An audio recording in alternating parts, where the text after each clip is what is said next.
news with the company's background.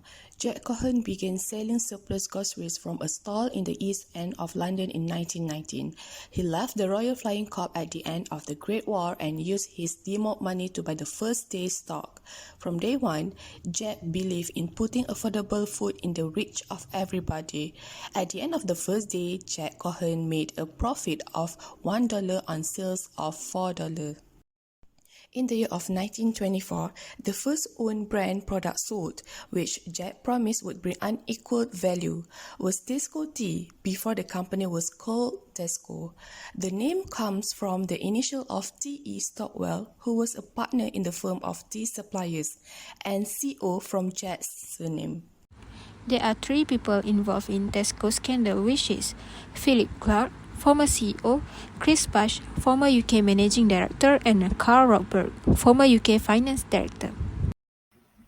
The chronology of Tesco scandal begins in September 2014 as Tesco announced that it has overstated its profit by £250 million.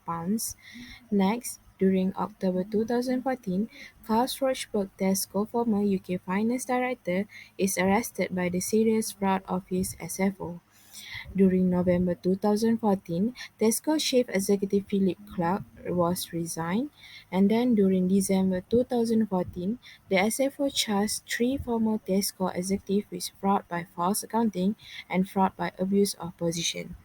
During the February 2017, there was a trial of the 3 former Tesco executives begins, and then during September 2017, the 3 former Tesco executives are found guilty of fraud by false accounting, and then during the October 2017, 3 former Tesco executives are sentenced to prison.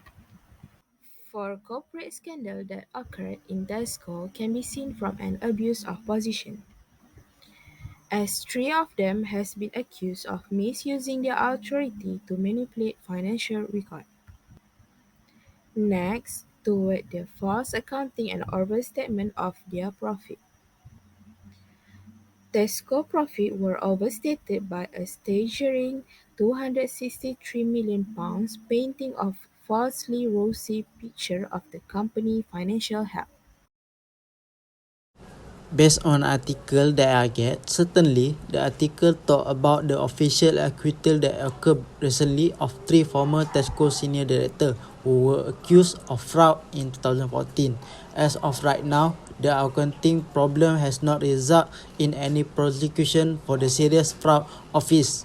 The defendant, Carl Rockberg, John Scowler and Christopher Bush were tried. Nevertheless, they were found not guilty for a variety of reasons, such as poor health and insufficient evidence.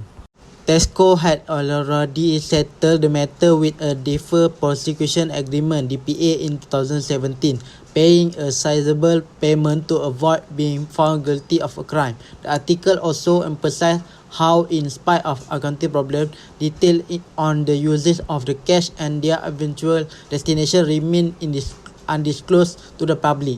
The absence of public knowledge of the private life of those involved after the crisis is also mentioned, as they usually keep a low profile after court cases.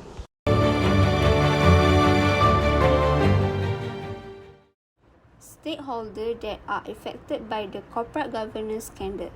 Shareholders and investors were among the most directly affected parties.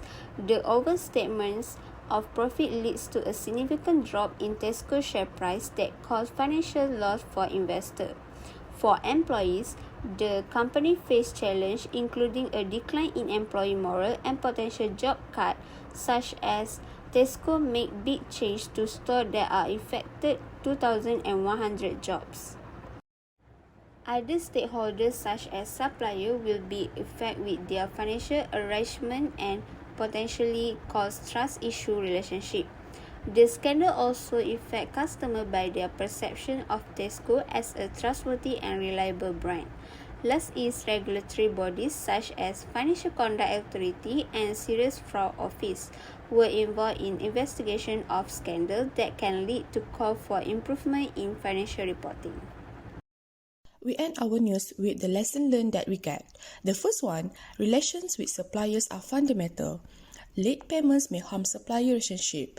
To ensure a dependable and effective supply chain, it is critical to establish solid partnerships with suppliers. Second, financial structure. It is critical to have a good financial management. Late payments can indicate a cash flow problem or poor management. To avoid such issues, businesses should examine and manage their financial health on a regular basis. The last one, reputation management. The late payments can harm a company's reputation. Customers and investors may see late payments as an indication of insecurity.